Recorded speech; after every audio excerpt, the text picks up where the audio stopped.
কিন্তু গ্রিন কালারটা অনেক রং ছাড়তো, যেহেতু আমরা হুইপ ক্রিমে কাজ করি।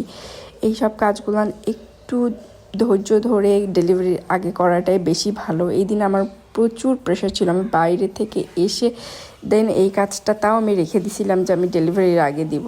আমি বাইরে থেকে প্রেশার নিয়ে এসে তারপর আমি এই কাজটা করি, কারণ কিছু কিছু কাজ আসলে দেখার সৌন্দর্য, আমি যদি দেখলাম সৌন্দর্য আর আমার কাস্টমার যদি দেখলো ল্যাপটা ফ্যাপটা, তখন দেখতে আসলে ওটা আসলে কোনো প্রফেশনাল কোনো কিছু হয় না।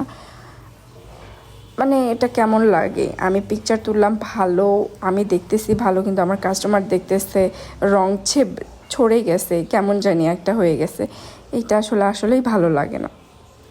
আর নিচেই যে আমি একটা করে ডট ডট দিয়ে দিচ্ছিলাম, এটা আসলে গাঁদা ফুলের মতো দেখায়। আর আমাকে পিকচারে দেওয়া হয়েছিল চন্দ্রমল্লিকা ফুল ছিল এখানে, কিন্তু আমি গাঁদা ফুল দিছি দেখার সৌন্দর্যের জন্য। গাঁদা ফুল দিয়েই ভালো লাগতেছিল আমার কাছে।